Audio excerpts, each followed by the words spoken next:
Hey there! Today we're going to talk about a pen by this brand. You know which brand. This is TWSBI, and this is in fact the new TWSBI 580. There was the 530, I don't own that. Then there was the 540, and then we got a bunch of other pens, the Micarta and the VAC 700 and the Mini, and the 540, 530 and the Mini are all the diamond pens. They have diamond in the name. This is the TWSBI Diamond 580, which is the next step on the evolutionary ladder of 530, 540, or Mini is a bit of a different pen, I suppose. So this is the next incarnation of the 540. And there are some differences with the 540, but mainly the addition of some metal parts to make sure the pen doesn't crack.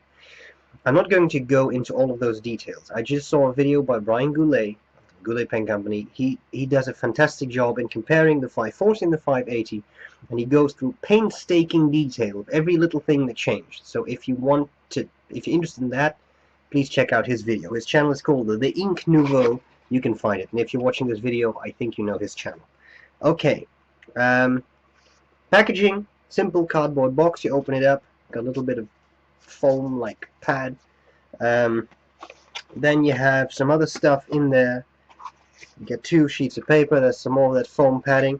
Then you got some interesting things. You got a little sheet of paper with all the parts of the pen, and on the other side it shows you what the pen parts are called, the cap assembly and the nib assembly and the O-ring, etc. I enjoy that. It's interesting. And then you have the an actual document which gives you the history of the TWSBI Diamond 530, and it also gives you some fairly nice instructions on how to disassemble the pen. I enjoy that. I don't fully understand. It has 2 stamps on here that say void. Oh, that looks like those are the 540 parts. Well, that's a little odd. They should probably make a new one, right? It doesn't really matter. It shows you how to take the thing apart. In the future, I intend to do a shootout between the 540 and the 580. I mean, I guess that's a no-brainer, and then I'll show you how to take them apart anyway. But today, I'm not going to do that. So, I'm going to have a look at the box. You get this little plastic bag which you slide off. Nothing has changed in the box from the 540. The Mini came in a similar box, a little smaller. I like these boxes, very simple but very nice display box. You open it up, and then you got your pen. The pen is secured by these 2 little pegs which you can pull out like little guillotine blades or something. And you have the pen. I'll come back to the pen. The little box, and sort of the bottom of the box, there is another sort of see-through drawing of the pen. It says ink refilling, reduce waste, save the earth. That's right. Okay, now you take this off, and you get 2 nifty little bits of kit in there. You have a small bottle, which I can hardly remove. There we go.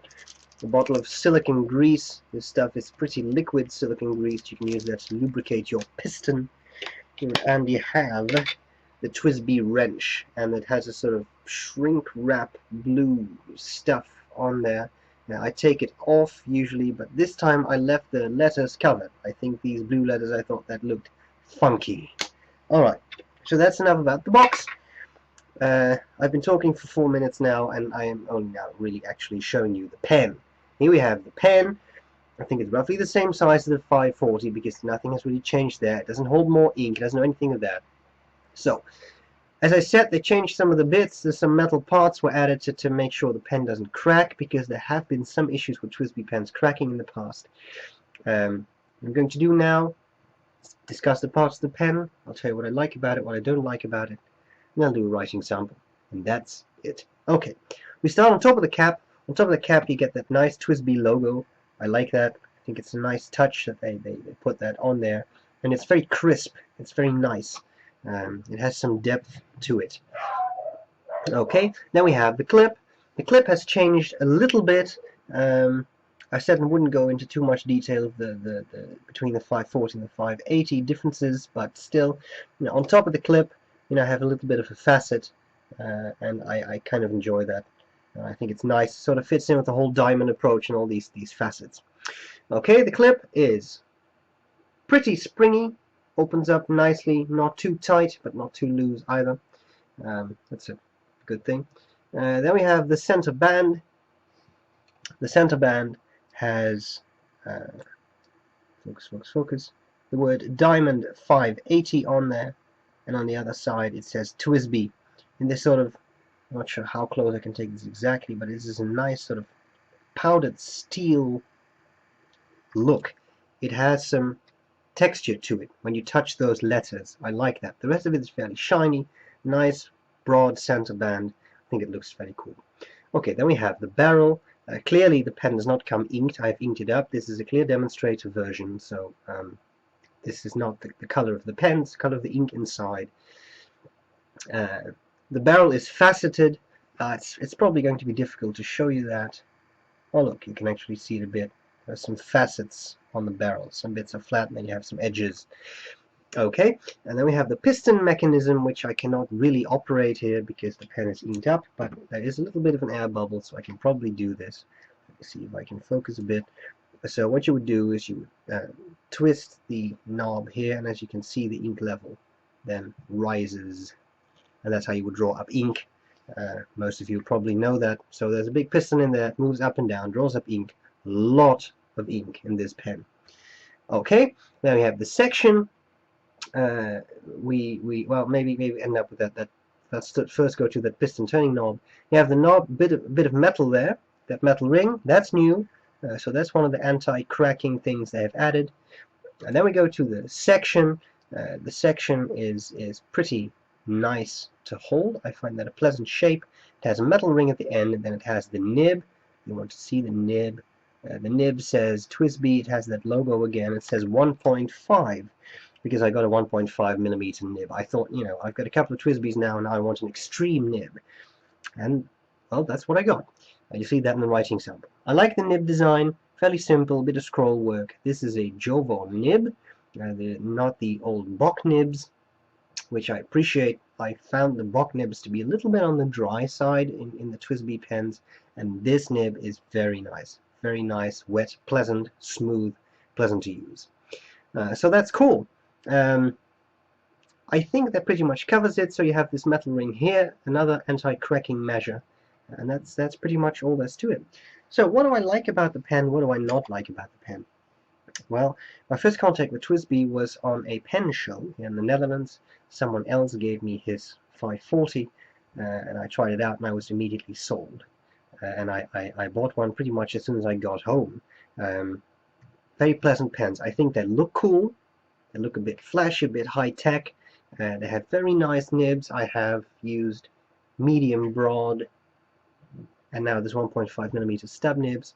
They're all quite nice, very smooth. Even though the VAC 700 nib I got was quite dry, it was smooth. I have no complaints about smoothness of these nibs. As I said, this one is nice and wet. That's something I like. I like the design. I like the way they perform, especially these new Jovo nibs. I think that's an excellent thing TWSBI did. Works very well. Okay, so what do I not like about it? Well, there's two things I don't particularly care for on this pen. The first thing is it's not a small pen. You see, I can use this and I don't have to post this because it's a decent size. Now, some people like posting pens anyway. If you want to do that with this pen, I was actually hoping this metal ring would be kind of like a lip that would make the cap click in place, because with the 540, posting was almost impossible. You get a huge pen. Well, it turns out that it's the same thing with this pen. This is as deep as the cap will post, so if you try to write, you have this huge pen, which I think is a bit too much, and it's also quite top heavy. If this cap would post deeper, I think it would be a much more pleasant experience. Now, I'll say again, it's big enough to use unposted for me, so it's not really a big issue, but something I would have appreciated. Second thing, that's another minor issue, is that because of this new construction, this new metal ring in the 540, this whole plastic thing you could unscrew the section, and then the nib unit, so the nib and feed unit, you could sort of push that out, and then you would have a bit of plastic left. And that was one part, so you would screw that in place to keep the nib, feed, and the nib color in place. With this pen, this bit of plastic is a separate unit, and then you get a metal ring, and that's a different part.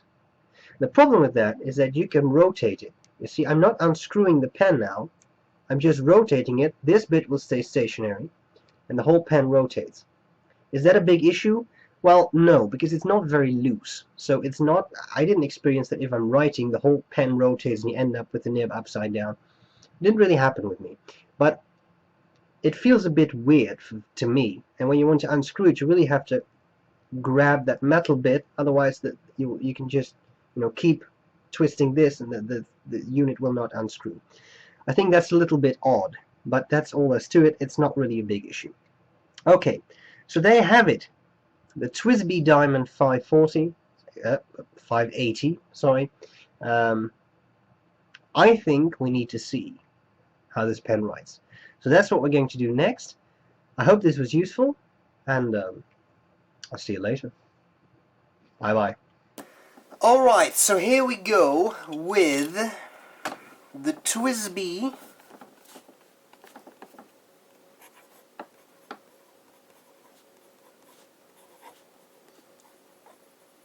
Diamond 580. The nib is a 1.5 millimeter italic. I am inclined to say cursive italic. It doesn't feel particularly sharp. It's not easy to get snagged on the paper. And the ink, should you not recognize this,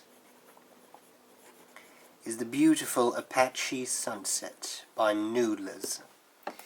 Okay, so a bit of writing.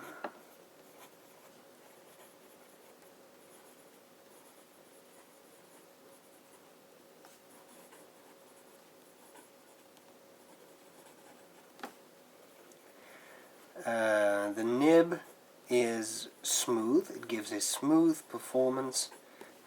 It doesn't get snagged on the paper. As I just said, sometimes that happens with an italic when the corners, I'm not a very good artist, but you have the nib, the tines, I've exaggerated the tines here to make a point. When you magnify this bit, there is no tipping on this nib, it's just flat. So it's not like a regular nib. If you would look at at it from this perspective, from the side, you would see this little ball of tipping material. This nib is flat. Now when you look at it from the top, so like this, then some of these nibs have really sharp corners. So the two tines are very sharp. With this nib, it looks like they were very gently rounded off, just a little bit. And those corners, because they're rounded off a bit, they will not dig into the paper. That gives you, that sharpness would give you even more line variation, but at the cost of cutting into the paper if you misalign the nib a little bit, or when you write very quickly. That's the reason I don't really like those very sharp italics, even though they will give you beautiful line variation. Okay, so writing is smooth. What about line variation? Well, the nib offers line variation because of the shape. As you can see here, because of that italic shape, you'll get a very nice bit of line variation. I'm not applying any pressure, I'm just using the nib as it is. Okay, so maybe we can squeeze out a bit of line variation while we apply some more pressure to the nib, and then it dried out. That's interesting. Fascinating. This nib doesn't like pressure. Under no pressure it writes very well. Now it's drying up too. Maybe I waited a bit too long. There we go. No, it doesn't like pressure. Shouldn't push this nib too hard, apparently. There's nothing wrong with that. I mean, I don't really see why. It's clearly not meant to be a flex nib. It's steel and all that.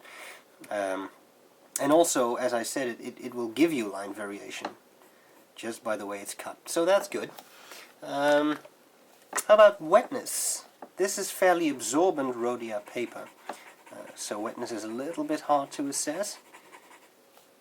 As you can see, it's a fairly wet nib, and that was my impression with other papers too.